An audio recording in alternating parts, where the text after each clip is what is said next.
Hello, good morning mga ka-garden man. Ito na naman ngayon si Andoy kasi andito sa syudad. Walang lupang mapagtaniman. So ganito na lang ang gagawin ni Andoy dito. Kasi nakakaboring pag walang ginagawa. So ayan, bumili ako ng galon. Ayan, mura lang yan, 3 piso isa. So kaya ayan itong huli kong binili kasi medyo mura siya kumpara dyan sa yung binili kong tuna box na yan. Yung tuna box na yan yung 4 na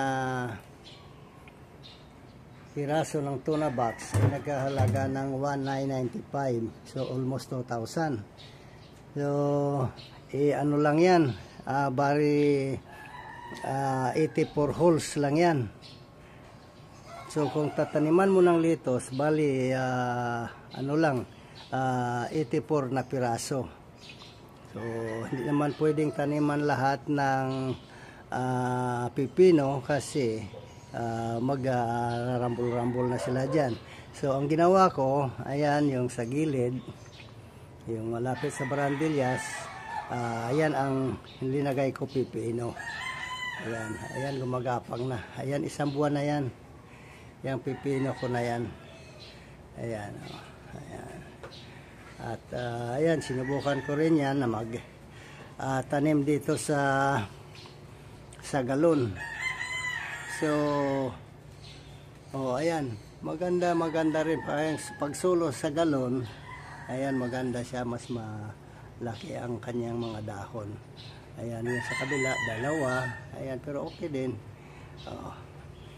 Ayan, kaya itong aking tanim dito, mga rambul-rambul lang yan. Ayan, mayroong sili. Ayan, sili yan. Ayan, pitsay. Ayan. Itong mga maliliit na ito, nasa bagong tanim ko yan na pinasibol kong litos. Ayan, mga litos yan yung dito. Kaya ayan ang ililipat ko dyan sa galon na aking ayusin ko yan at aking bubutasan.